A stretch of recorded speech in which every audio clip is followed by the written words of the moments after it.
For an attack to be successful, there needs to be a vulnerability. Now, this is the same as for any other attack. Some web servers are considered more secure than others. While an unsecure server is not really the main reason for those attacks, there's a room for it. Now, every once in a while, we find a bug in the web server deployment or perhaps in the operating system that's hosting it. The main vulnerability of so many attacks goes back to the web developer or the administrator who configured the web server. Here are a few examples of what those vulnerabilities could be. Leaving the web server with the default configuration, like backup default location and schedule, leaves unnecessary services running. The default root or administrator account wasn't changed, or the password changed to something weak like P@SSW0RD. Right. All right.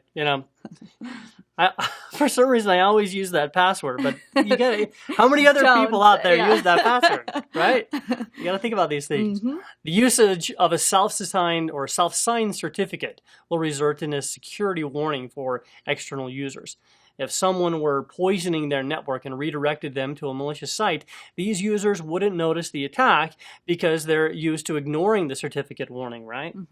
So leaving the web server with the default permission will give a hacker permissions to all the directories on that host in the case of a successful attack. Perhaps maybe an unpatched web server or host OS will keep your system vulnerable to discover bugs. Therefore, your system is also vulnerable to an attack. A directory traversal vulnerability allows the hacker to navigate outside the web server directory. For example, if you are using IIS on the C:\/ directory, the hacker can navigate to C:\/ system32 and explore the directory.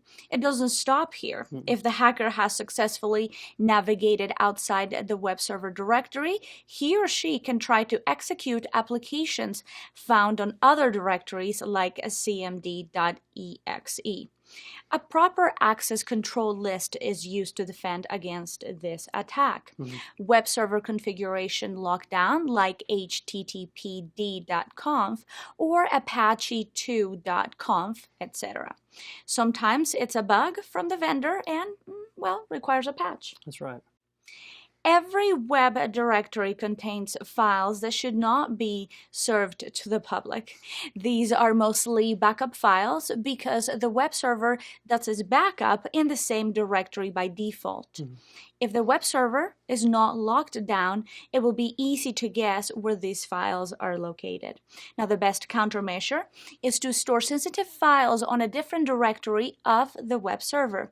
You can also disable serving such files by creating resource mapping. That's right. Each website that presents an authentication web form might be targeted with a password cracking attack.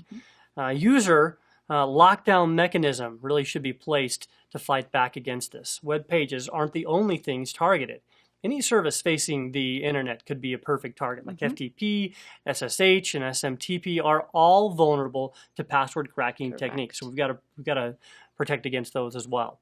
Hackers can use tools to launch a directory attack against publicly available services or use brute force, or maybe they'll just try to guess the password by trying common or default passwords like I typically use, right? So we got to remember, a strong password should be implemented to avoid this attack. That's correct.